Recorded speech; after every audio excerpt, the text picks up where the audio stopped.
Okay, sinasamantala lang natin habang umagal pa ang umaga. Okay. Oops. At ang laki nitong river na to. Okay. Ito yung lumang tulay. Kita nyo naman nasa baba. Yan, nasa baba yung lumang tulay. At ito yung mga remnants, yung mga pinagputulan. Yan, oh. Yun. Okay, malaki-laki yung tulay doon. Mas buo pa. Okay. Parang magandang pag ano yan, pag fiestahan, party, may events. Yan. So dito ako galing. Tahimik na tulay. Alam mo ang maganda ngayon sa ano natin, pantay ng kalye, no? Kaya nila rin lang patagin, pinapatag nila. Kaya medyo nakakatuwa yan sa isang banda. Kesa naman nung araw na talagang durug-durug palagi kahit saan ka pumunta. Yan ang ating best friend, si Honda. Alright. Okay. So ito yung side, no? Ang tubig doon paraon. Yan. Tingnan natin kung kaya natin ano itong ibon. Aha. Well, ay umalis na. Ay, nag-iisa na lang siya. Nag-iisa na. Up. Hello birds. Early morning birds. Okay. So balik tayo rito.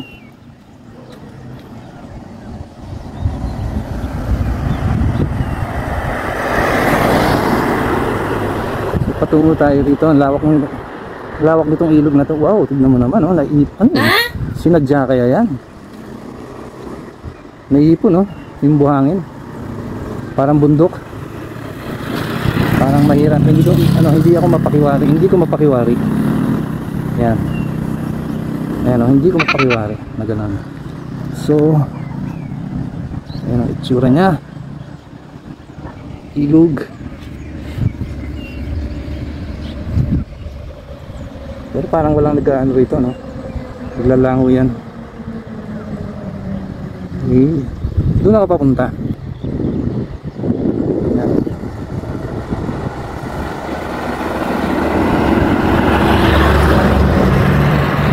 Pero itong buhangin na to, it's amazing. Alright guys, so ride na tayo ulit. Ayan. Tsaka kaya ba?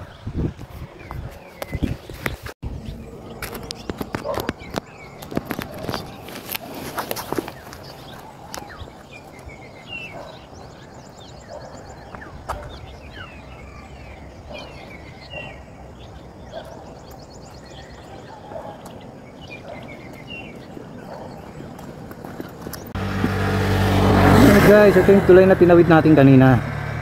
Okay, so kung nakikita nyo yung kumakaway dong, hindi ako yun. Kung nakikita nyo, ha. Alright, so balik tayo para lang ma-imagine nyo yung lawak nitong ilog na to. Walang ganitong lawak na ilog sa Maynila. So tingnan nyo yung itong the amazing buhangin. Alright, so ride pa more in the meantime. Ayan, kasi mamaya mainit na eh. So hindi na siya ganun ka ano ba tawag doon, kaaya-aya na mag-aano ka pa. So mga kaibigan, mga kabiyahe, yung mga nakikita nyo yan, hindi yata sila nandyan para lumangoy. Sila pala ang may kagagawa ng mga misteryosong buhangin na ito. Yan, mukhang inipon nila yan sa ilalim ng tubig, yung mga pinong buhangin. Yan ang mga buhangin na ginagamit sa sa pag-sisimento ng bahay. Yan yung panghalo nila. Yan, so naidagdag ko lang to guys para sa ating kaalaman. Yan, pero parang sarap magano dito, magliwaliw. Yun lang ang masasabi ko. Ayan. So kung magtatrabaho rito siguro masaya rin no? Parang paano-ano lang sila. Parang naglalaro. Tapos mamaya sasahod na. Yan.